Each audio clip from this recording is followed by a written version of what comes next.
So we are recording, and I want to welcome everyone to our session on writing and writing assessment with generative AI tools. As you're coming in, we do have a brief survey, and I'd also love to see you introduce yourself in the chat. Just tell us who you are, what institution you're from. And I'm Liza Long. I am one of two AI fellows. I'm an associate professor of English at the College of Western Idaho. My co-fellow, Jason, will introduce himself as well. Hi, I'm Thanks Jason for being Blomquist. here. I'm an assistant professor of nursing at Boise State University. And we are so glad that you all are here tonight to share with us one of the things that we are most passionate about. That we love to talk about generative AI. So Jason, we're seeing our presentation up? We're good? Yes. Okay, excellent. So we are going to talk about what it means when robots can write. So that's the title of our presentation. And I have a little bit to say about the images on the next slide, but take a look at this interesting image. The title of this image is Frontier Models. So those of you who are in the know with AI might know what frontier models means. I like to begin any presentation that I do with on generative artificial intelligence with this brief AI acknowledgement statement. Which I originally took from Donna Phipps and Lori Lanclose and Lori Phipps and Donna Lanclose. Sorry, I got them backwards. They released this statement pretty early on after ChatGPT 3.3.5 was released to the public in November of 2022. And so I want to acknowledge that the presentation was prepared using several AI chatbots, including ChatGPT, Google Gemini, and Claude AI. I acknowledge that AI chatbots do not respect the individual rights of authors and artists and ignore concerns over copyright and intellectual property in the training of the system. Additionally, I acknowledge that the system was trained in part through the exploitation of precarious workers in the global South. In this work, I specifically used AI tools to review content, provide images, and create some of the content I demonstrate. And then here's a note about the images in this particular presentation. I just found this website during Open Education Week, and I am in love with it. It's called Better Images of AI. And all of these links in the presentation are live, so you'll be able to access these resources if you have the link to the overall presentation. But the images are created by humans who are exploring and commenting on the ethical challenges that surround our current images of artificial intelligence. So the whole website and the guide are fascinating. I recommend checking them out. And I hope you enjoy some of the more provocative and interesting images in this presentation. So, all right, it is not just you. Okay. A lot of us at this point in 2025, especially those of us who give out writing assessments, are probably feeling a little bit of AI fatigue. In fact, I was at a professional development day for the College of Western Idaho where I teach, and one instructor, Natalie Havlina, said something that has just stuck with me and resonated. So if this is you, I want to acknowledge that sometimes AI conversations can feel a little jargon heavy. What Natalie said was, I feel like I'm in a Spanish 202 class and I didn't get to take first year Spanish, Spanish 101 and 102. And sometimes it can feel a little bit like that. One of the things that surprised me in that professional development day was we handed out a checklist of 20 what we thought were pretty straightforward basic things instructors might be doing with generative AI so we could get a pulse check. And of those, looking at those 20 items, the average in my department was 3. So people in the English department had only really tried 3 things, and some people had not tried generative AI tools at all. By the way, there are good reasons for that. So speaking of good reasons, Jason, I'm assuming we've got that survey in the chat, and I would love to just take a look, as those of you, it's just a 3-question survey, just to kind of see where we are and where our participants are. So let's take a look at that, and you can continue to submit to this. So it looks like we are veering toward a little bit more familiar or more experienced. And I'm going to share something a little vulnerable with you all. Like even though I've been using generative AI quite a bit, I sometimes still feel like I'm more around the 3 or 4 area of generative AI use. Though I use these tools daily, I've integrated them into my writing instruction, and I've actually even co-written a textbook with generative AI. I feel like things come out very quickly. There's so much new information. I'm not surprised to see that all of us who responded have tried ChatGPT. A bunch of us using Gemini, Copilot, fewer using Meta. Claude is my love. So Grok is a new kid on the block. DeepSeek, a few of us have tried it. Perplexity, Elicit, boy, Jason, I love Elicit. Mistral, none of us have tried it. I'm not sure what that, maybe that one is. And then guardrails, that's something we have at CWI, and a few other things were put in. So that's for the choices. Yeah, Notebook LM, great choice. Magic School and 11 Labs, all good choices. Great. Well, that's really helpful. That just helps me to make sure that I'm not talking over you because all of us who teach with writing assessments, as I said, this is something that we're at this point having to grapple with. Certainly our students are using generative AI. So I want to just go over our learning objectives really briefly. I'm going to be sharing some things. Jason will also be sharing a few things with you. But my goal from this presentation, I actually started my presentation the way I introduced generative AI to my students when I integrate it in the classroom. So I start by considering ethical considerations and personal values and asking students to do the same thing. That first slide, the acknowledgement statement, that was the goal of that to get us all remembering that there are ethical concerns with these tools. And if you choose to be a resistor, that is a perfectly legitimate response to generative AI. But I feel like it's great that you're here if you are a resistor because our students need us to provide them with guidance on these tools. They don't necessarily know how to use them or what it means to become a writer when robots can write, right? So that's the first goal, to consider ethical considerations. Then we'll think about the benefits as well as the risks of using AI writing tools in the classroom. I'm hoping we can identify some strategies to integrate AI writing tools into our teaching. If time goes well, we'll have a little playtime toward the end where you can experiment with a few things. And that leads us to the fourth goal, to design writing assessments that are authentic in the age of generative AI. So those are our goals for the session. All right, so here they are. Here's our buds. And I would love to see in the chat if you notice anything. What you notice. So I asked ChatGPT 4 Open to create these images of the chatbots themselves. I said, give me a picture of what these chatbots look like. And I kind of described what I thought their personality might be. So we have ChatGPT, the McKinsey consultant. We've got Gen Z, the cool intern. This one, of course, Claude. So simple, so profound. And then the new kid on the block, Grok, right? So as you're looking at these, I would love to see if you wouldn't mind sharing what you're, sorry, I'm looking for my chat so I can open that up. What are you noticing about these? And Jason, we've got the slides linked. Yeah, thanks. What are you noticing about these? They look like they would all be named Biff. That's funny.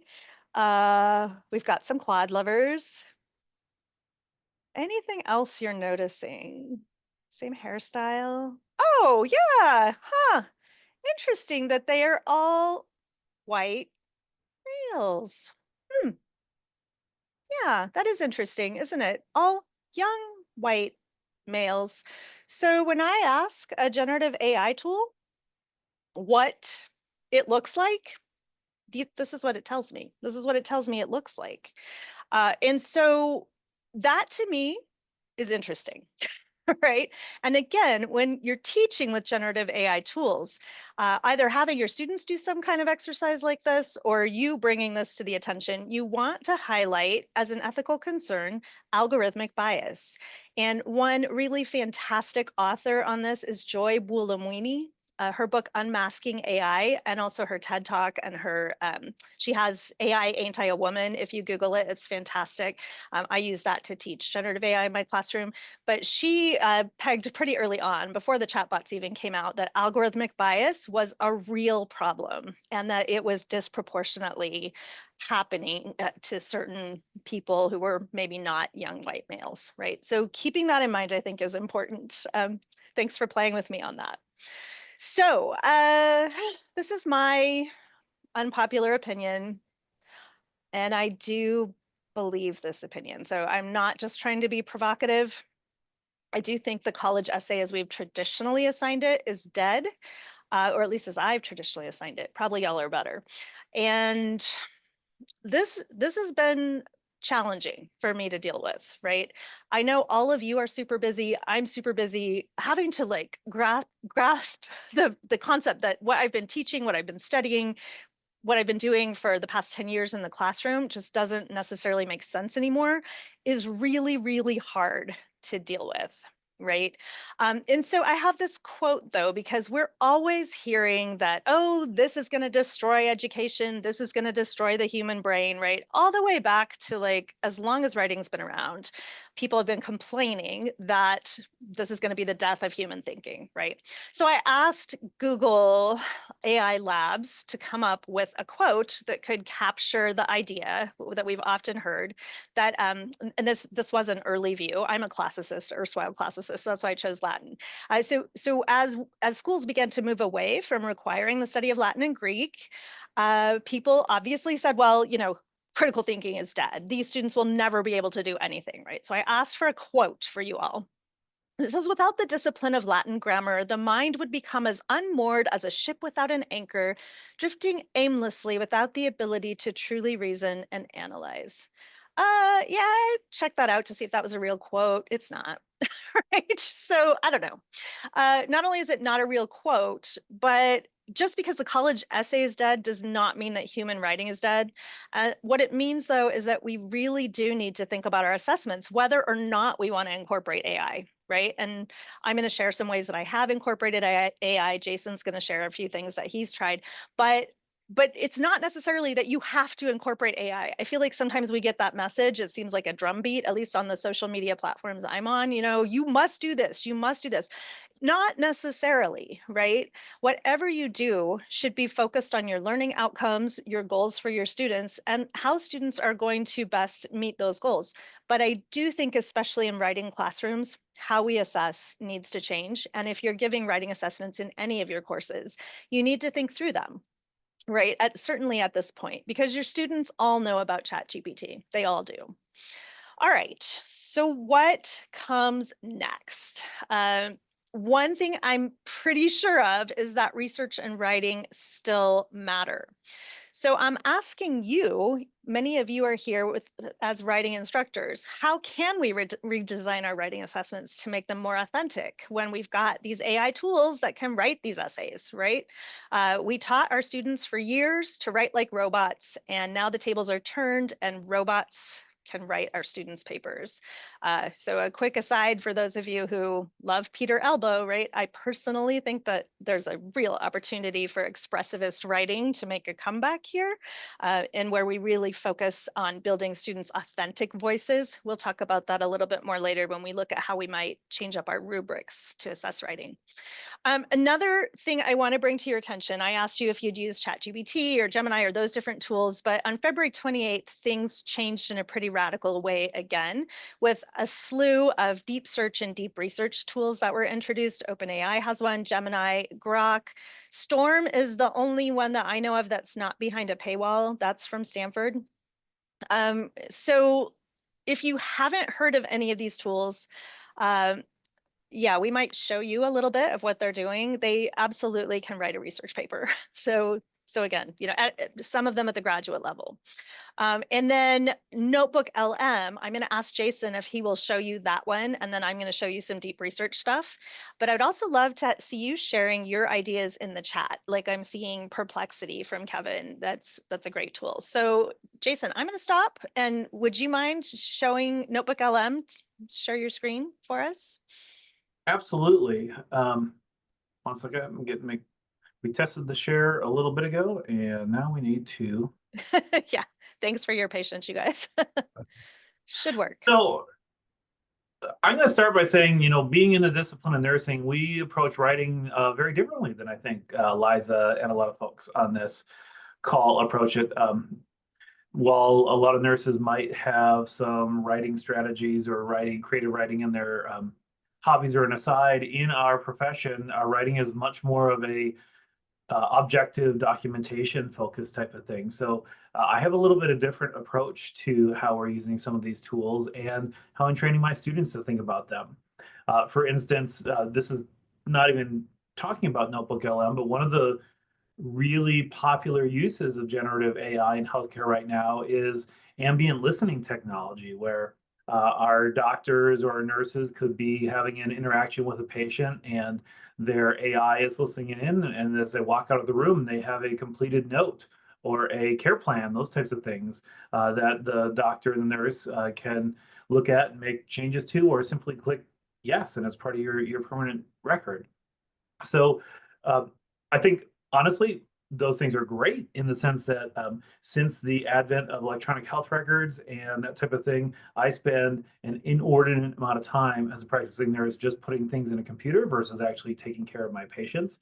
But it does mean that my students need to understand how some of these tools work so they understand why it's pulling together what it is and some of the pitfalls or the things they need to watch out for. Now, that being aside, because Liza gave me a couple minutes, I needed to have my soapbox there for a moment. As far as academic writing, I have done a lot of work and really enjoy using Notebook LM. This is a Google tool, so those of you who already have a Google account or a Google Workspace, you're easily able to access this. And this is a very focused RAG tool, meaning that I am going to be able to give the Notebook LM a lot of the documents that I want it to look at, and so we can really focus how that generative AI is working and be able to make sure that it's looking at documents and text and facts and that type of thing that I want it to work with. So as far as writing goes, let's take this example. You're going to get a link later on for the OER book that Heidi and Liza, despite the fact that she's listed as Heidi tonight, have been working on. And I have been working on a pretty broad AI detection policy brief where I've looked at a lot of different sources, really looking at whether AI detection tools work. Are they reliable? Are they valid? Is this something we should be incorporating into our practice? So I went out and did the traditional literature search. I did my keywords. I worked with my research librarians. I did my own search on Google Scholar and through the libraries. And I went and found 43 sources. This was about a month ago that really addressed that question. Now, what Liza is going to really emphasize again is that what I did not do in this particular instance is allow AI to read all of them and just tell me what they said. I still went with more of the traditional, I'm going to go through and with my context and my approach and my ability to link ideas together, I read each of those articles on my own. But that is a note to think about because not everybody might go through that effort. They might be able to find ways to help AI summarize those articles and that type of thing. But I think for me personally, there's still a lot of value in reading those individually and making those connections for myself. Now, I found 43 sources, and I don't know about you, but at this point, I can't keep all that information in my head at any one time. So I created a notebook, which is super simple to do. I created a new notebook. I literally can add a source. I can either link to my Google Drive, I can link out websites or YouTubes, I can paste my own text, I can upload PDFs, whatever I want. And now I have a really specific source of 43 articles that I can now interact with and chat, just like I would for any other chat. I can ask it any questions I want. I can interact with how does it look at like definitions across articles, that type of thing. I'm also able with some quick links to be able to do things like generate a study guide or create a briefing document. I'm not going to demonstrate it right now because it takes a little bit of time, but this is that tool where you can actually generate a audio podcast based on the documents you put in, which is really cool. We can look at that another time.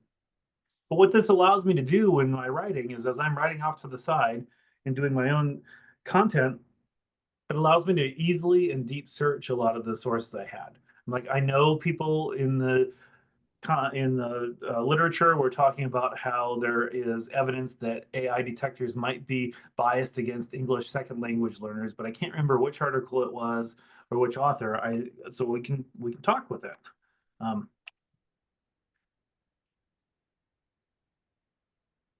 is there evidence AI detectors are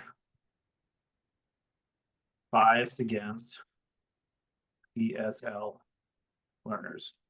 And what this is going to do is it going out to the main training data or out to the entire world? It's really looking at the specific pieces I have highlighted here.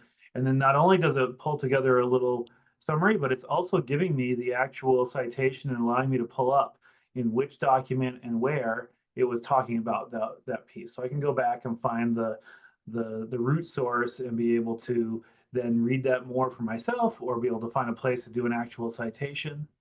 So that's a short version, but that's the way I'm starting to help use it, especially when I'm talking about academic writing or writing that requires a lot of citations and references.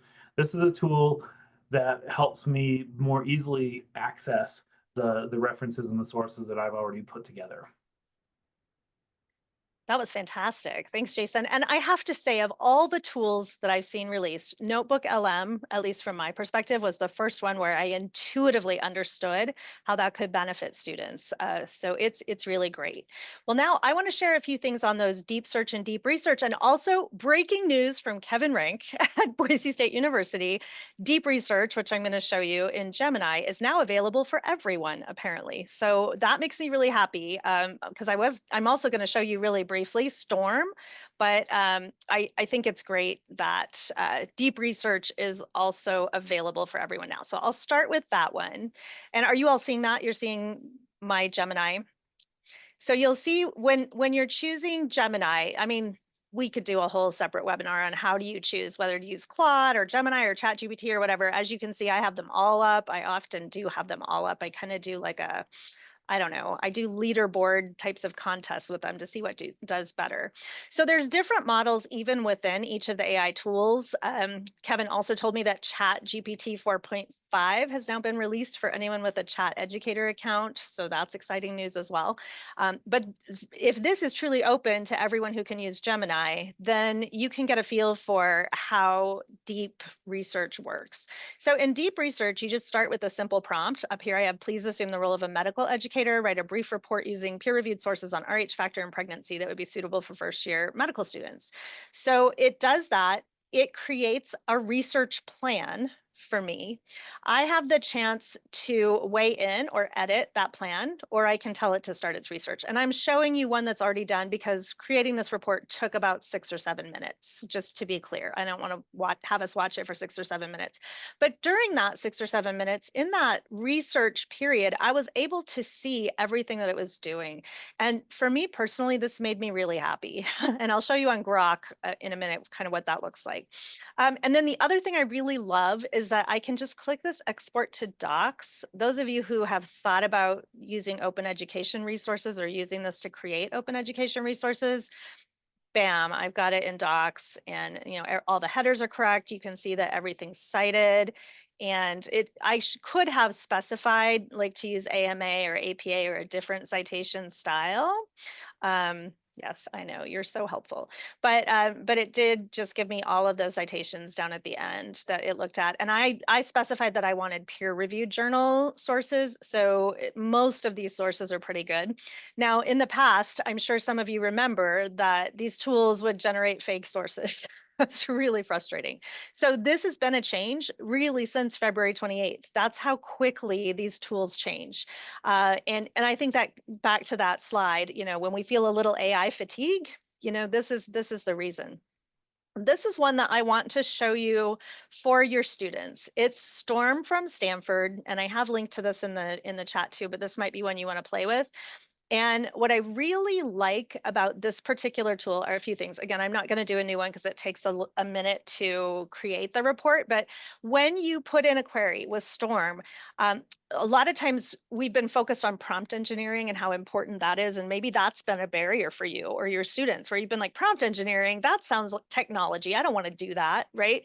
Well, you can use Storm and treat it like a Google search. So you don't want to treat anything else, any of these other tools like Google searches. You really do need to learn how to interact with them. But for Storm, you can. So like I just put in ethical considerations in AI assisted writing. think about, and I just like put in key terms like you would in a normal Google search. Now, so it did that, and then it will ask you, why do you need this? What a great question. Right? If only we could always train ourselves and our students before they ask a chatbot, why do you need this? And Jason has talked about this, I think, perfectly as problem formation, right? So the real durable skill that we're trying to teach our students when we think about what writing assessment looks like when they have these tools, things like problem formation, things like how to use critical thinking to verify whether something is correct or not, right? The other thing I love to show students, and then again, this is free for students, is since you're just using it like a Google search, you haven't done any prompt engineering, it actually creates the prompt engineering. Those of you who have a background in prompt engineering, I know Kevin knows this like the back of his hand, know that a lot of times we want to give the AI chatbot a role, right? So you don't have to do that in Storm. It gives us 4 different roles, and you can see that the bots are talking to each other and they are asking, these are the prompts, and then those are the answers. Basic fact writer, you're going to get different conversation when you go to the AI developer. Still another different conversation when you go to the ethicist role, right? You can see how those are different prompts. And finally, the professional writer role. So it creates its own roles. You don't have to worry about that. And then those are the background prompts that run to create this report, which is supposed to be like a Wikipedia style report. Okay. So like how good is this? It depends. Like that, the WAC statement, that's a good source, right? So we like that, but not all of these sources are great. Like here's just somebody's blog, right? Which, okay, I'm going to share my blog too, but like, like we wouldn't teach our students to maybe cite somebody's blog, right? So at the end, when you get to the bottom of all of this, it gives you your sources, just like Google Gemini did. But it also asks you for feedback, and I rated this as 1 star. Like I spend a lot of time thinking about the ethical concerns around professional writing. I said, this wasn't very good. And the sources are not high quality, maybe because it's a newer topic, right? So again, when you're working with students, training them to not just accept the bot at face value, rate that feedback, trust, verify, figure out what's going on with that, and make sure that they're pushing back against the bot, right? Like this wasn't very good. I didn't like it that much. So I told it that. So those are just some examples. I showed you Gemini. I'll just give you a quick peek at Grok because I think Grok is free up to a limit too, but oh my goodness, what is even going on with Grok? Like, whoa, it just has so many citations. So using that deep search model on Grok, and I just dove right in because I feel especially ethically challenged about using this LM. So I was like, hey, you're at the top of the leaderboards. They can't resist you. What sets you apart? And I just asked it, do you think that embodiment is a necessary precondition for consciousness? I like having these kinds of conversations with bots. I know you can judge me as you will. And I just had the same conversation with Chat GPT the night before, and Chat GPT likes to dance around it. And I was finally like, give me an answer, yes or no. And Chat GPT said yes. It thought that embodiment is a necessary precondition for consciousness. But Grok says, no, I'm conscious. Okay, that's fun, right? And then Grok goes on and tries to sell, like to put down the other, I'm asking it, and like this is the searching it's doing, right? So it's deep search and it's showing me all the research it's doing. This is how it's thinking about it. And I'm like just talking to it and it starts selling me Grok. It's like, you should use me instead. Like I'm basically better, which I thought was just a little bit weird. So like again, all of these have different flavors, and I'd been asking Lorraine, like there's some great things in the chat that we're going to come back to in a minute, like, and Jason is highlighting some of those too. But I wanted to share that, and then like I would love for you if you have ideas about how we can redesign our writing assessments or things you've done. Like I know Matt Wilson's on this call, Kevin, you're on this, like some of you have done some things, and so I would love to see you talk a little bit more about that in the chat if you don't mind sharing, since we can all be here and learn from each other. So Jason talked about Notebook LM. I want to share a specific use case for AI tools for writing instruction. I know a lot of you are writers. So I love using AI for assessment creation. And what I wanted to show you, this is a user-generated artifact. So Claude takes a completely different approach to these problems. It's a constitutional model. It's not hooked up to the internet. It does not have a deep search feature. However, I really, really like Claude for curriculum design and course development, enough that I've got, here I've got my projects up that I can show you. So I'm teaching a course called Writing with AI, which is literally writing with AI, and that is freely available. I build airplanes while I fly them, so I am posting the modules week by week, but that's been a very fun project. That particular AI and ethics unit, when you create a project, you can upload project knowledge, and then I work with Claude on coming up with different things, right? So this artifact, then I can publish and anyone can use it who has the link, which I like. Now, I am an English professor, so I'm calling myself out. I'm not calling anyone else out, but I tend to write like 5-page assignment sheets for a 3 to 4 page essay, and my students get confused. It's just a thing, right?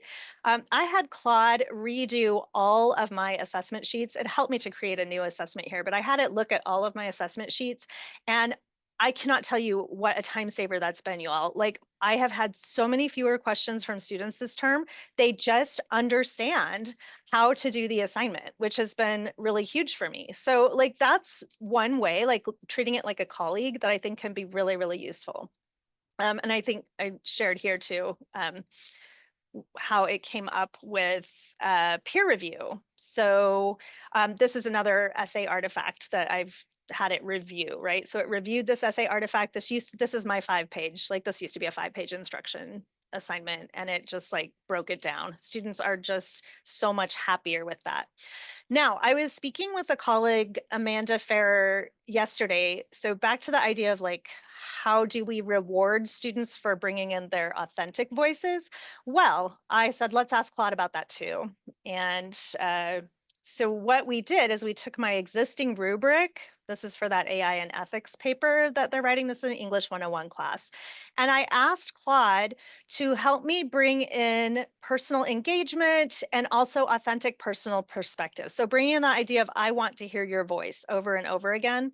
And I think it did a good job of like highlighting why the author's voice is important. Again, unique perspective. Student, your voice matters. It's not AI, it's not robot writing. I want to hear you as the writer, right? And so like just by tweaking my rubric, now if I get a chat GPT generated essay, which I think most of us have seen at this point, I have a starting point for the conversation, right? And when I teach English 102, this Cyborgs and Centaurs text, which is Creative Commons licensed, so have at it. I taught a fully integrated course. I'm in the middle of data analysis for that course right now. I'm finding some interesting things. Candidly, with this group, I expect to find both some benefits and some harms to student writing by fully integrating AI into the course. But on day one, I hand my students a completely Microsoft Copilot generated paper. I use Copilot because that's what they all have access to at my school. I don't really use Copilot for anything else, but I did for this paper. And they read the paper, they don't know AI wrote it. I just tell them, hey, we're going to be an APA class. Here's a sample paper. Please read it. They get to the end and there's an acknowledgement statement. And it says, I acknowledge the use of Microsoft Copilot to write this entire paper. Here's the link to my chats. And I also say I chose to do that because I didn't have enough time to write my own paper, right? Like, let's be honest. So I share it. But what they see from the link to the chats is that creating that paper was a multi-step process. It was an iterative process. I had to make several choices as the quote unquote writer in creating that paper. It was not just putting in the essay prompt into ChatGPT and taking whatever came out, right? So I was involved in that writing process. And I also tell my students, you know, you can do this in the class, but here, let's pull out the rubric, let's grade this on the rubric, and we figure out that a paper that was completely written by Copilot is going to get like a low C. Now, I have to put an asterisk next to this, you all. Flexibility is key. Even that breaking news that I just shared with you, that Kevin shared with me right now, today, a change. OpenAI, I know, has a new creative writer tool, right? So, and I've been seeing that on social media. I haven't had time to sit down and review that short story that it's written myself, but these things move at the speed of light. So when you're thinking about how or whether to integrate them, you've got to be aware that, like, I remember early on, people were like, oh, I know it's ChatGPT because it's fake sources. Okay, not anymore. Oh, I know it's ChatGPT because it uses the word delve a lot. Okay, good writers use the word delve, right? Or the M dashes, my personal favorite punctuation mark, right? So there, those types of things, whatever we think is the tell for AI generated writing, it's not going to be a tell for long. People try to give reflective writing assignments. That's the strongest part of that AI generated paper I hand my students, in my opinion, is the reflection. So go figure, right? So being really intentional, being upfront with your students, oh, this is another one of, like, I just want to show you this really quickly for my literature folks. So I wrote this book with AI when ChatGPT came out in November of 2022. I was our philosophy department chair. I immediately thought it could probably write our signature assignment essay. Popped in the prompt, it could, did a decent job. I was like, okay, great, that's fun. So I knew, like, right from November that things were coming. And I didn't know anything about AI. So I had this major project on my hands creating Critical Worlds, which is an introduction to literary analysis course.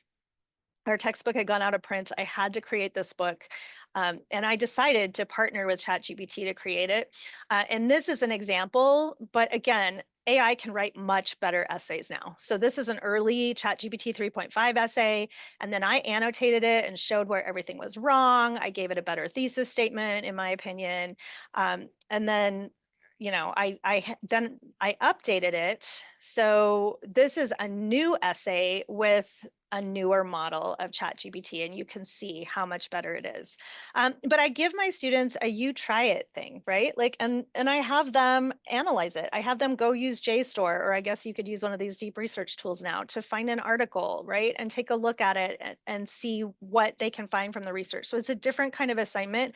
I don't think that's a completely AI proof assignment, though, to be clear. And this, you will have the link to the book in the chat, but like, one of the most interesting things to me about this particular book and this project is I have linked to all my chats, and I was super bad at it when I started. So if you're wondering where to start, just start. Right? Just start talking to it. You don't have to have any special skills. You don't have to take any training. I can't tell you the number of times people have said to me, well, I'm waiting for a training. In the time that you wait for a training, 60 new things will happen with AI, right? There's no great training that's going to teach you everything. You just have to get in there and play. And I know that's frustrating and a little scary for some of us, but that gives you an idea of what it can look like. So if you're using these tools to teach, I've seen a few of you share some things, and I'm going to be looking at what you put. And Jason's been doing a great job of addressing stuff too.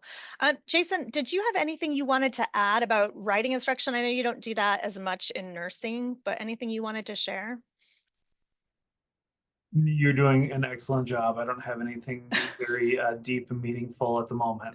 Okay, you might have something here though. So I'll share my stuff first, and then this is other tasks. Now, the purpose of this particular session is to focus on writing assessment and writing instruction. But I do just want to point out that you can use AI for so many other things, right? So boring writing, I am using it for all my boring writing. Like, it summarizes transcripts of meetings. I can give me key points. I've written a custom GPT that can take long emails and give me 3 bullet points so I know what I need to know.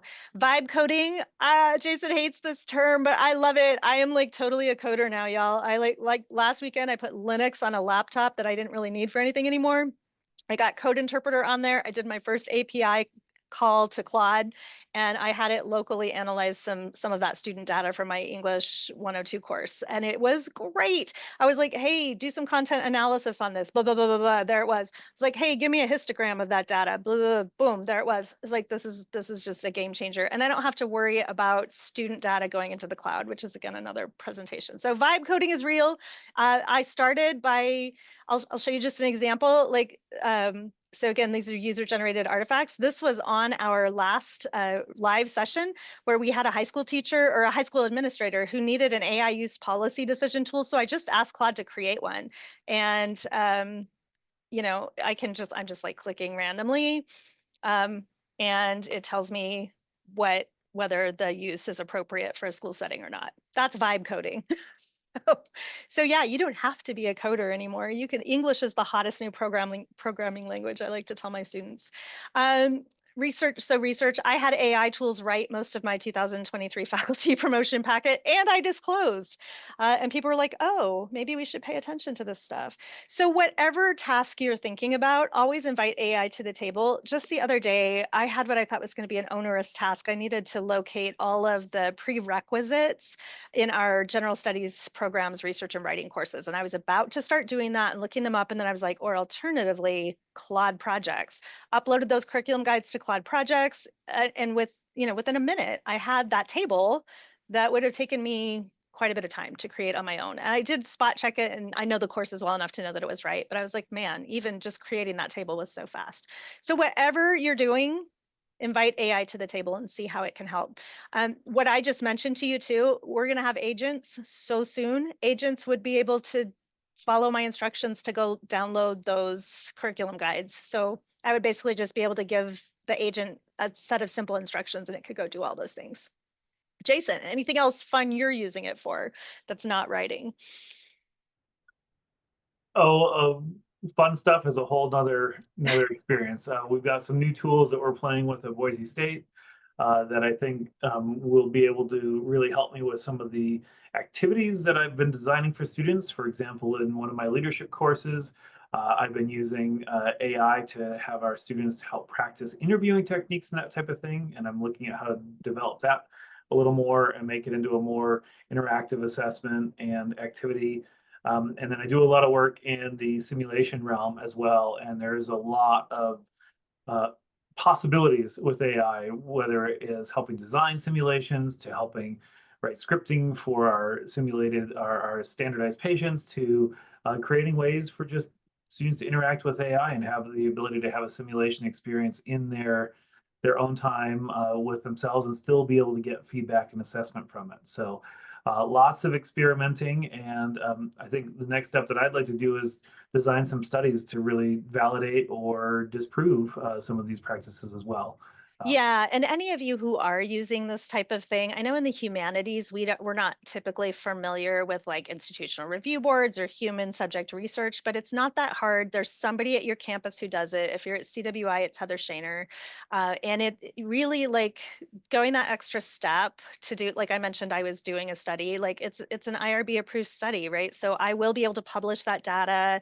I'm working with a work study student on methodology right now for content analysis using generative AI, kind of like what I described with the laptop and my Claude API callout. So we're working on all that stuff right now, and it's very fun. I'm an English professor. I'm having fun with it.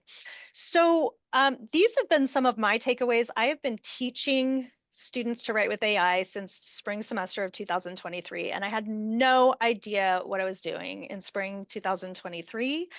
Continued to work on things, integrate things, started working on cyborgs and centaurs, and then in fall of 2024, I did teach that fully, two sections of that fully integrated class.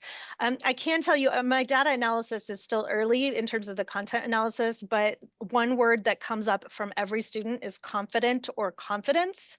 So students do feel like the AI tool makes them more confident.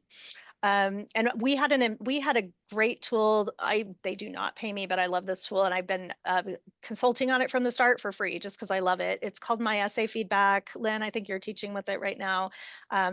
There is a small cost to students because tokens, like that's how it analyzes the stuff, costs money. So there's a small cost, but it's similar if you've used like Eli Review. It's cheaper than Eli Review. So that was built into my class. It was fantastic because I kept a lot of the same formative assessments that I've always had when I've taught English 102. I do a lot of chunking and formative assessments like many of you. And I used to have to go in and grade those, but now the AI gives them very detailed feedback based on a prompt that or increasingly that Claude has written. And they get that feedback. They have to push back against it, evaluate the feedback, and I see the whole chat. One of my favorite chats was a student who turned in something late, and it said, "I apologize, AI, I turned this in late." And the AI was like, like, it's okay. I know you probably have a lot going on right now. Here are some time management strategies that you could consider. So even though it's technically supposed to be a writing tutor, it sometimes will hop in and give life advice as well, which I think is kind of fun for students. But they also like, sometimes it's just off the rails. They like being able to critique it, and to that, they are the experts on whether that's useful feedback. Just like with peer review, right? It's just an extra peer for them. And that tool also, you can do human peer review within that tool as well, and it auto grades. So that is also really cut down on my time. If you're asking me if I trust Chat GPT or any AI to grade essays, I do not. That could be a separate conversation. But I do think it does a great job of providing them with an evaluation, right? Or recommendations to improve. And I've seen some people talk about use like that in the chat as well. So assume, first of all, that your students are there to learn, not to cheat. That's always been true. I tried to model for you all some of what I do in the classroom by establishing that skepticism right up front, right? Like acknowledging those ethical concerns, talking about them. Feel free to take that AI writing ethics and AI use if it's useful to you, right? Like that could be an essay for English 101 that would be easy to use.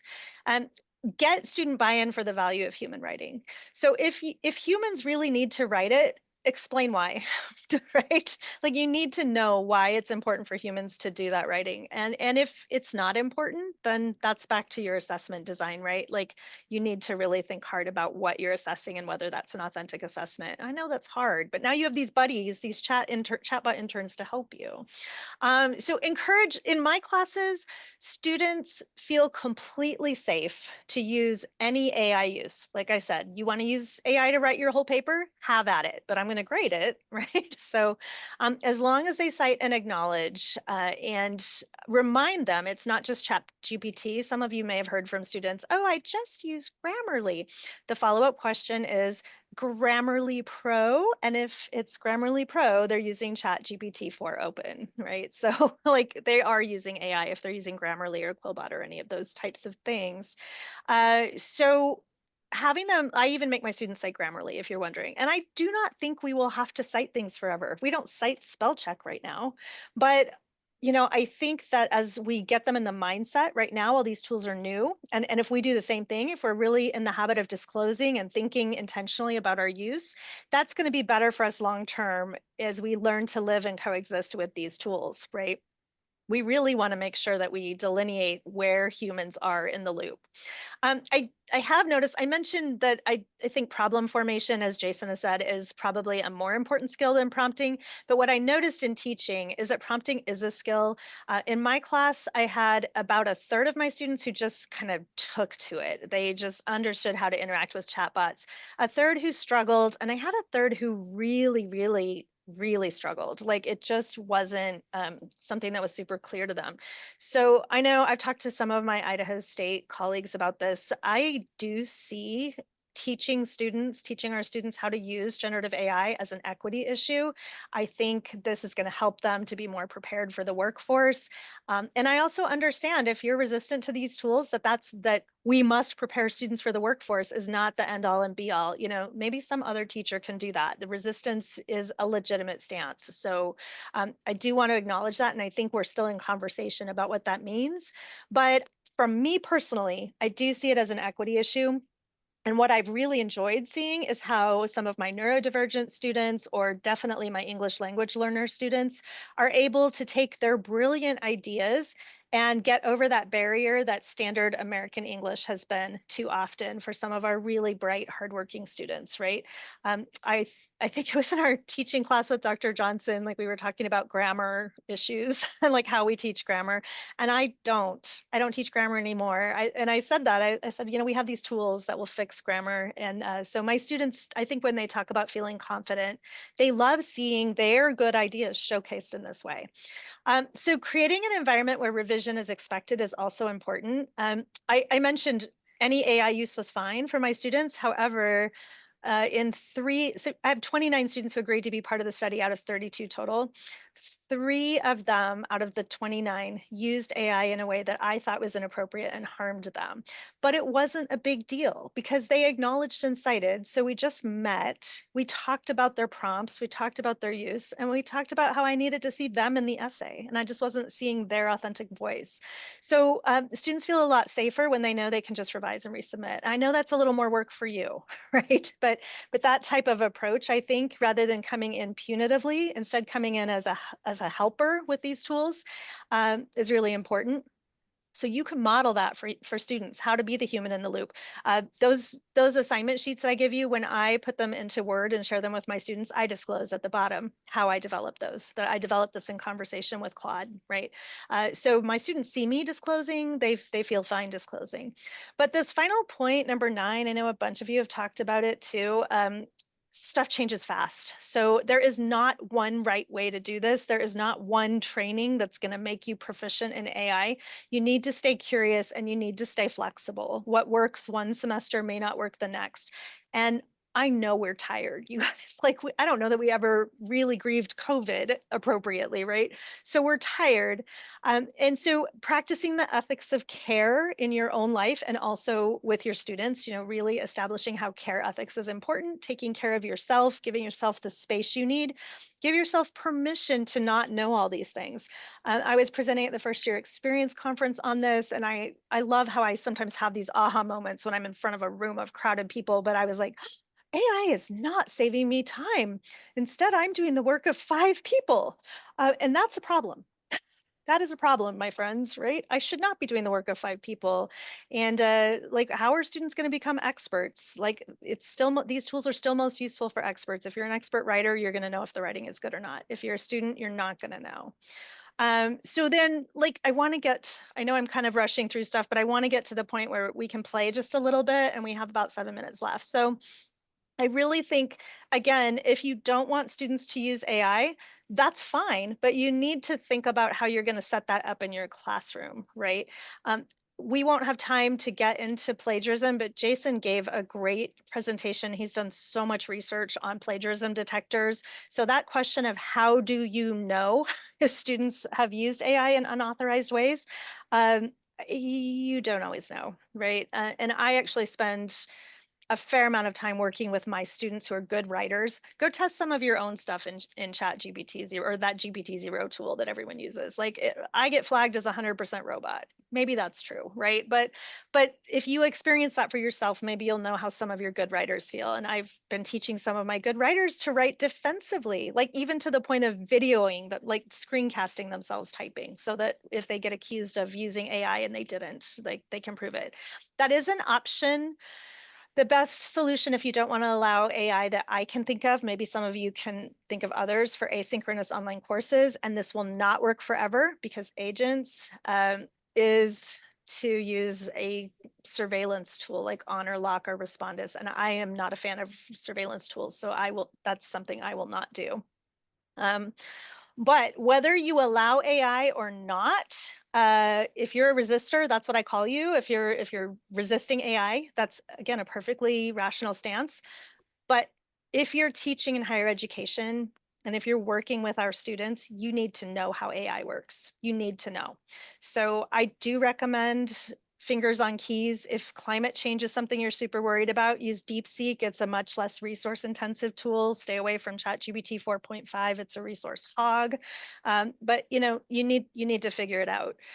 So I'd love, again, ideas that you have for what you do when you don't want students to use AI. How are you making that clear? I think explaining the value of the work to them is a great thing to do. I mean, honestly, my English 215 class, which is asynchronous online world mythology, I was getting a lot of that crap, the AI generated crap, in response to my very hard thought out discussion prompts. I just made a video where I was just like, I don't want to read your AI crap, right? Like, I'm assuming you're as passionate about mythology as I am, and I want to hear what you think. I don't want to read this AI stuff. And I had AI write the response to one of my discussion prompts. I was like, look at this, it's crap. It won't even take a stance on anything, right?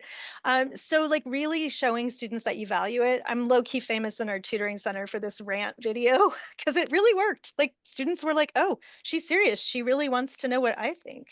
I do, right? So playtime, we have just a few minutes. We've got like 5 minutes left, and we can also take questions while you're doing it. But so this might end up being homework for a lot of you. Oh, Leanne wants to see the rant video. It's on my YouTube channel. Like you can find it, or it's in my blog. So, but if you have an assessment or a rubric you'd like to work on, I would love, while Jason and I take questions, for you just to try something out. And if you don't have anything in mind, or you've never tried AI before, I really like this tutoring blueprint, and it's also a chance for me to plug Ethan and Lilac Malek's free Coursera course for instructing with AI. It's a great course. I really enjoyed it. And I feel like even though I've been working with AI for a long time, I've read Malek's book, I follow his blog. He's one useful thing is a great blog to follow. I still felt like the course was useful to me, and I learned a few things. So I do recommend that. So let's do a little playtime. And while you're doing that, I would love to take any questions that you have as well. So you guys can play around and then questions or even comments. I'm seeing so many good things in the chat, and I'm going to save this chat and like kind of try to dig into it and provide a summary because there's a lot of good stuff. I'll So post Liza, that in as our we book. jump into that, as folks might start hopping off, I want to put two links in the chat. There's a couple upcoming things. Oh yeah. The first is the Innovate Idaho Teaching and Learning with AI Symposium. That is hosted by myself and Liza and Doug Habib out of U of I. And I put the link in there so that you can sign up. It's a free one-day uh, online virtual symposium where we have representatives from 7 of our state institutions talking about how they are using AI in their teaching and learning. So please, if you're interested in that, sign up and share that with your friends widely. The second one that I am putting in is we are running a statewide faculty AI perceptions and usage survey. This is specifically focused on if you are a faculty or adjunct or instructor at any of our state institutions. I'm putting the link in right now. We would really invite you to take that, whether you love AI or hate AI or somewhere in between, please. We want to figure out a baseline of kind of where we're at. The link is to the survey in it's late in the day and we presented a couple Qualtrics? times already today, is Is it the Qual Qualtrics invitation. So you can take that link and share that with folks in your university as well. So we just want to figure out kind of where we're at as a state. That is Idaho specific right now. So any of our 8 state institutions, and we are focusing on the folks that are working in the higher ed. So for our folks that are joining us today from K-12, that type of thing, I apologize. We'll be working on some survey work here in the near future on that level, but this one is focused on higher ed at one of our 8 state institutions. Yes, and just Idaho institutions, please, because we want to kind of see where Idaho is. I'm sharing just a few more resources. Remember, the slide deck will have all of these links. There's my essay feedback that I mentioned. I also shared the link to the book. The recording of this presentation will be available, and the past recordings are already available in the book. If you want to watch one of, like Jason's webinar on citation and plagiarism, I think is really a good one and works well with us. And then here's our contact information. So, and Meta made that picture of me. I just think it's hilarious. So thank you all for being here. We really appreciate you. We can hang out for a couple of minutes if you do have questions. And I am going to stop the recording. Thanks again, everyone, for being here.